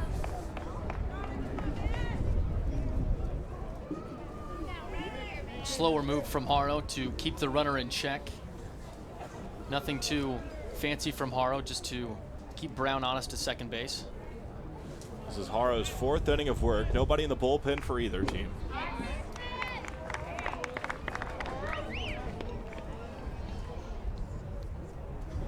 Yeah, one thing at second base with Brown there, once again, that idea of a primary lead and secondary lead becomes crucial for this. As you see him taking a few steps off the bag right now, that's his primary lead. And then as the pitch will be delivered, he'll take a few more shuffle steps. And that's the one thing you got to keep close. As you see Ryan Spalding not too far from second base to try and keep him close, because once again, anytime that ball reaches the outfield, that runner on second has a chance to score. You've also got your best run producer at the plate up to bat right now for Bowling Green and Basilega with a team-high 21 RBI. And anything that gets down with a speedy Brown could spell trouble for Ball State. But getting a good secondary lead, as you mentioned, Jarrett, goes miles in a long way to helping an easier path to the plate. And with Brown getting a big secondary lead, Spalding trying to keep him close at the bag. And as we have this mound visit, Spalding and Brown chatting at second base. Did you have a lot of conversations with base runners when you're at second base playing in the infield? Yeah, I mean, that's just a time to kind of just chit-chat.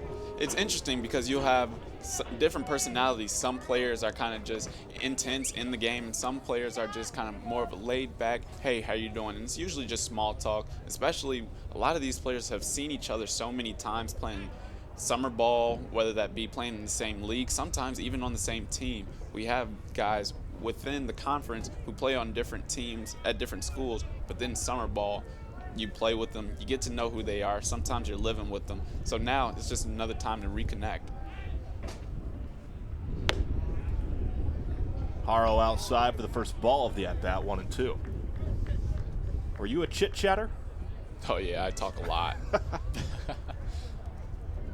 Sometimes even just get the runner, not even thinking about it.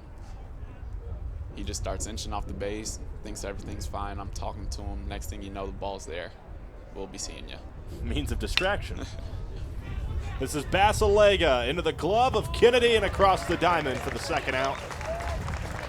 Brown stays at second. Now batting the right fielder. Great job from Haro to work something to where he can get a ground ball, and for the second out of the inning, that changes things a little bit for Ball State on the defensive side. And Bowling Green has struggled in this game to provide the offense with runners in scoring position, something Ball State struggled with yesterday and today as well, but Bowling Green hasn't been able to separate themselves like they did yesterday against Ball State.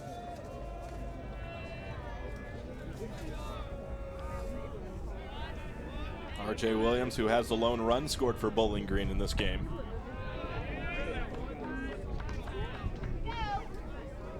That came back in the second inning. He was walked to lead off the inning. And then eventually came around to score off of an RBI by Mott.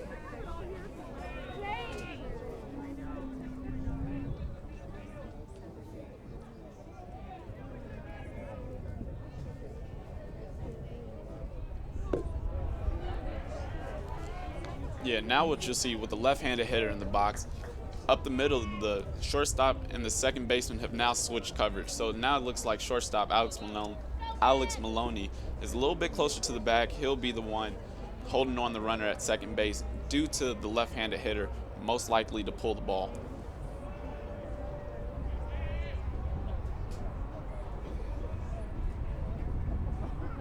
As Maloney drifts out of the frame.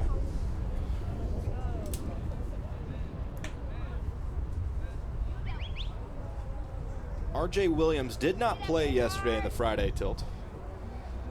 However, entering this weekend, had played the previous 2 games for Bowling Green. In both of those games, had a hit. Was 1 for 3 on Tuesday at Wright State, and then Sunday before, was 4 for 4 against Ohio. Swing and a foul tip. In that 4 for 4 outing, Williams had his first career home run and was just a triple shy of batting for the cycle.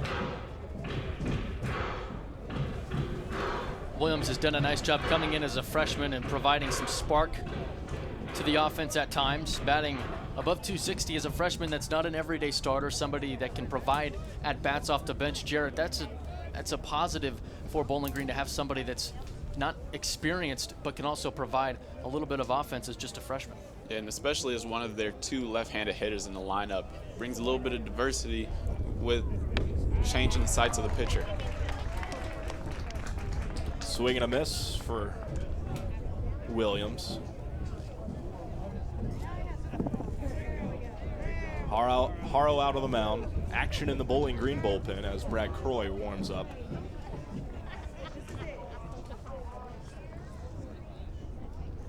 Big pitch here for Matt Haro.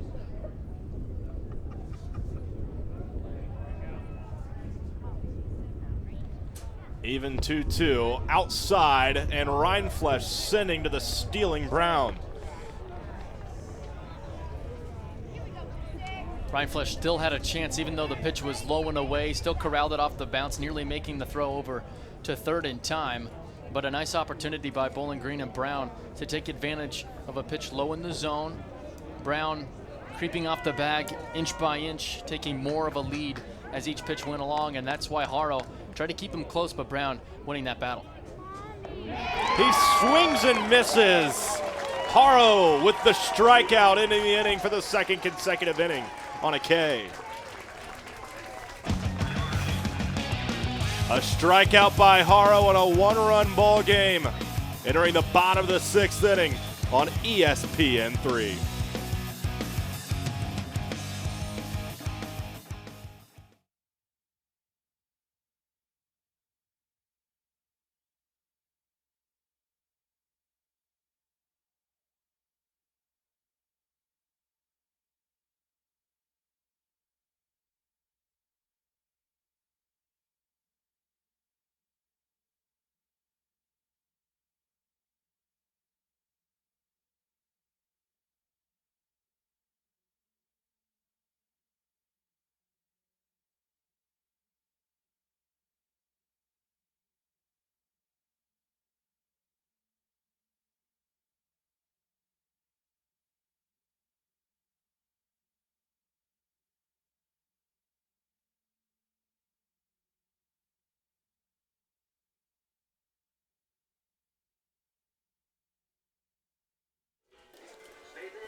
Bowling Green has proven they can hang with the heavyweights of the Mid-American Conference yesterday with a 5-1 win over Ball State, who sits atop the MAC West division. And right now with an even 1-run ball game, entering the bottom of the 6th inning here at First Merchants Ball Diamond. Dedication day with Staten leading off. Chopped down the first base line, and a flip to Carey to cover the bag.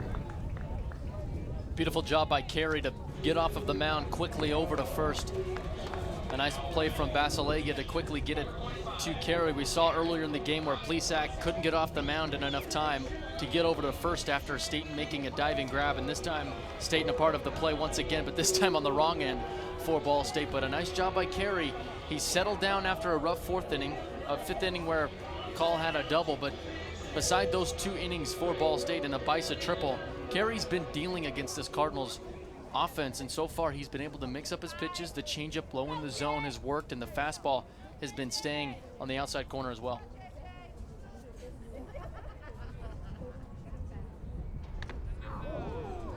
Jarrett Rindfleisch back to the plate as he's hit by the first offering and trots down to first.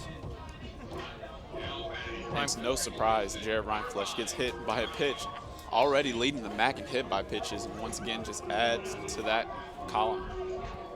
Rindfleisch not afraid to hug the plate, take one for the team, as he's done so many times, as you mentioned. Leads the MAC in hit by pitches, also 5th in the Mid-American Conference in runs scored because of his ability to just take a pitch, get some walks. Has reached base all 3 times so far today, and he's been able to work the counts or take one for the team and reach base any way he can. And at this point in a 1-to-1 game, reaching base any way you can is the most important thing.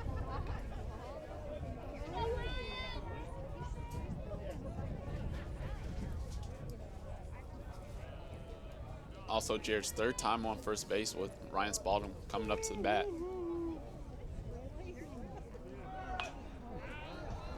Spalding with the swing and up and out of play. Hit and run opportunity. Spalding had to do everything he could to get the ball on the bat. He did just enough. A pitch outside. Did what he could with it to fight one off. That's Brad Croy down in the bullpen for Bowling Green warming up. Croy, a 6-foot freshman out of Glandorf, Ohio. Spalding lifts it into left center. The center fielder, Brown.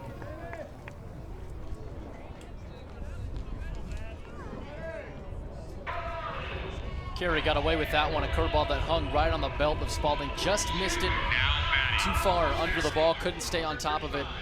But Carey, even when he's leaving pitches up in the zone, Ball State hasn't taken advantage of those opportunities. The only player that's been able to do that is the guy coming up to the plate for Ball State, Matt Eppers, with the only RBI for Ball State so far. But the Cardinals continue to struggle with the bats, just 4 hits here this afternoon. Yeah, they almost have to discipline themselves and stay off those pitches up in the zone. Yeah, they may be very tempting. You know you can hit them hard, but the wind just blowing straight in right now. Ball State cannot play that game. Eppers into the netting. Drove in the lone run for Ball State back in the 4th inning. Off of a single that brought around Rindfleisch to score.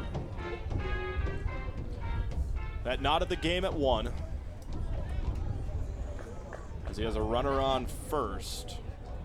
Off of Rindfleisch being hit by the pitch.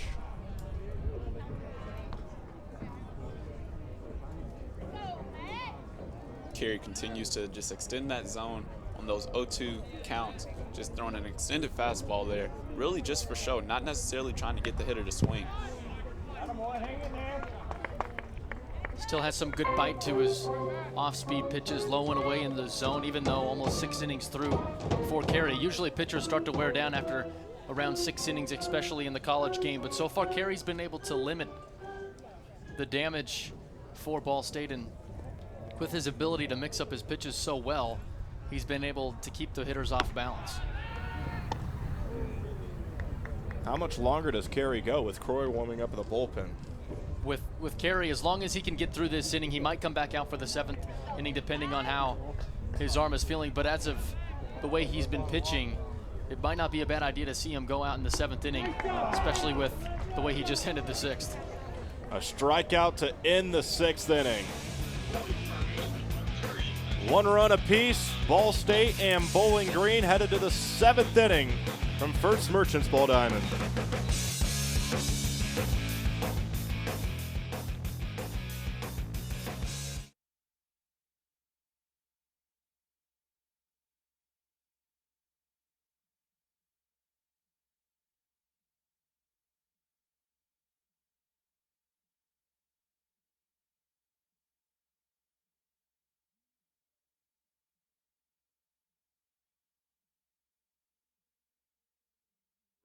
Okay, 2, 1.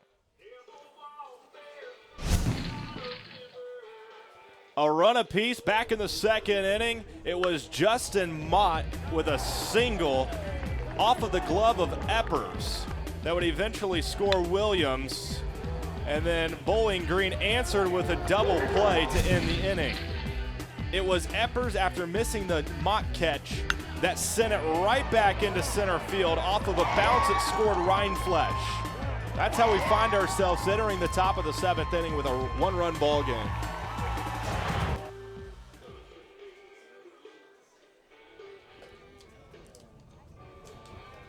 One run apiece for Bowling Green and Ball State in game number 2 of this weekend series.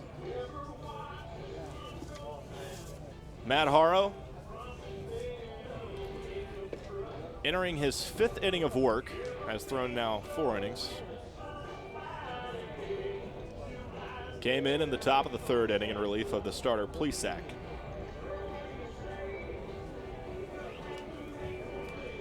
Leading off is Nick Glantzman for Bowling Green. Glantzman so far today 0 for 2, flew out to Collin right back in the 4th and then grounded to Maloney back in the 2nd inning.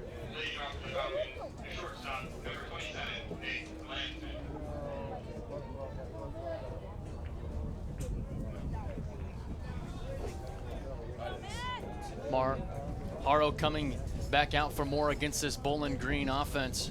Has done a nice job mixing his pitches.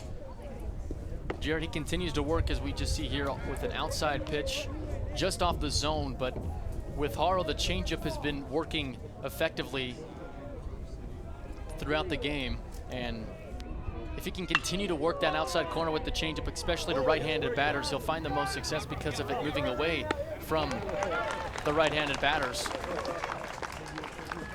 And a nice play by Ball State. Yeah, Matt Haro really able to finally settle in. He's been doing well so far, recorded 3 strikeouts, only given up 2 hits so far.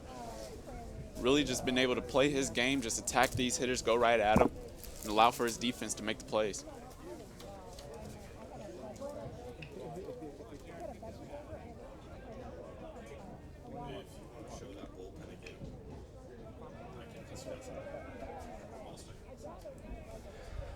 Top of the 7th inning, Haro dealing in.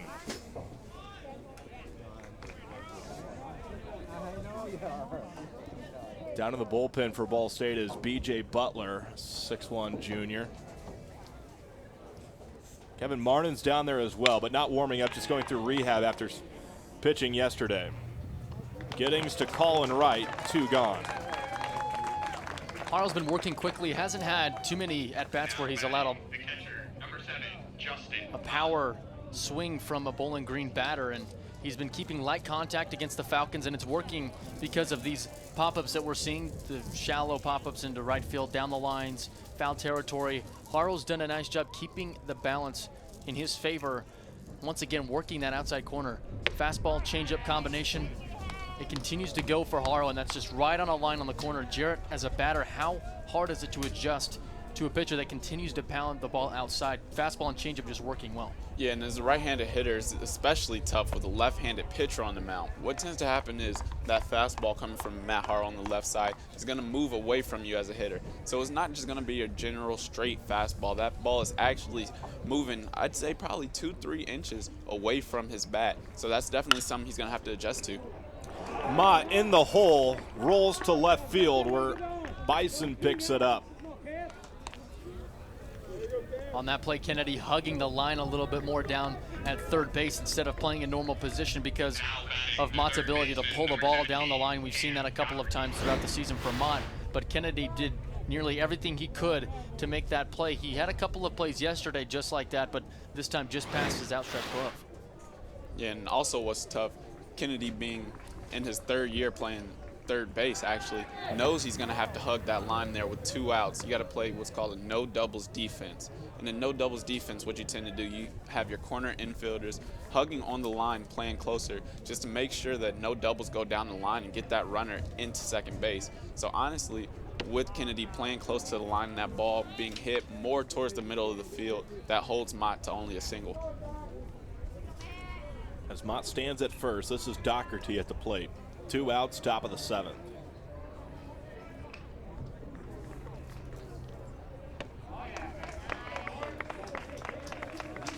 Haro with a 1-1 count, action in the bullpen.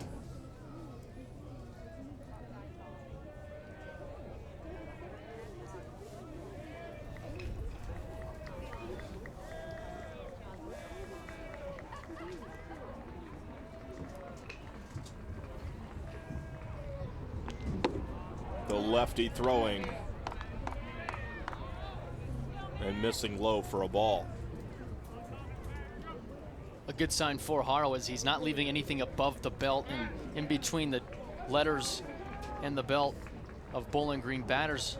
That's where you can run into some trouble as a pitcher, but keeping the ball low in the zone, even if it's a pitch that almost gets away from Rindfleisch, but Haro continues to work lower in the zone, and as you start working up in the zone, you're dancing with trouble, and most of the time that either means a pitcher is laboring through and starting to wear down in the game, or he's just leaving those pitches and can't find his arm slot. But today, Haro has been able to keep the ball outside corner and low in the zone.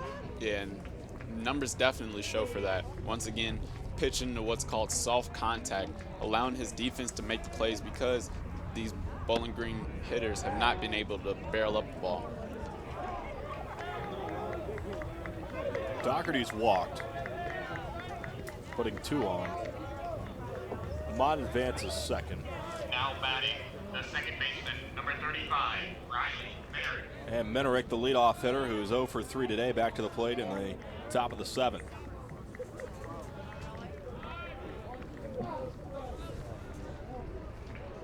Butler is still down to the bullpen. In the 5th inning of work for Haro in relief of Plesac.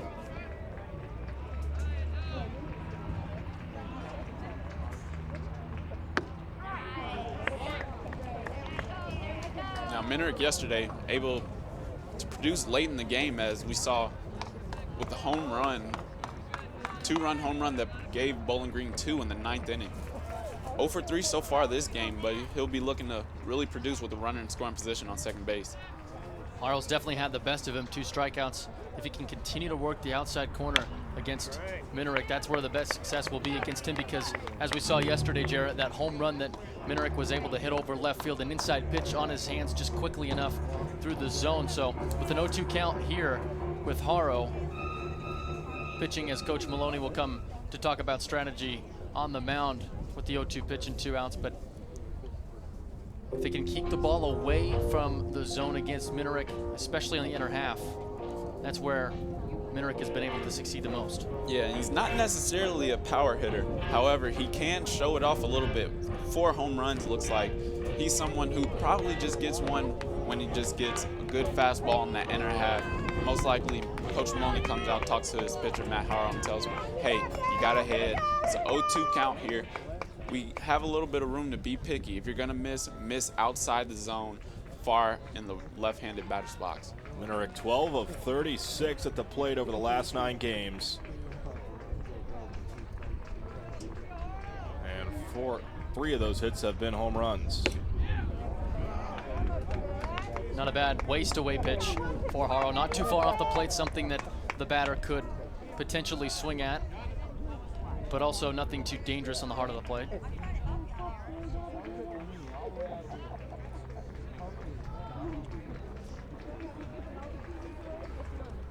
Two outs, the 1-2, Chop Kennedy throwing across the diamond, Staten the lunge into the top of the 7th. They strand 2 in the top of the 7th inning. We head to the bottom of the 7th as we stretch it out on ESPN3.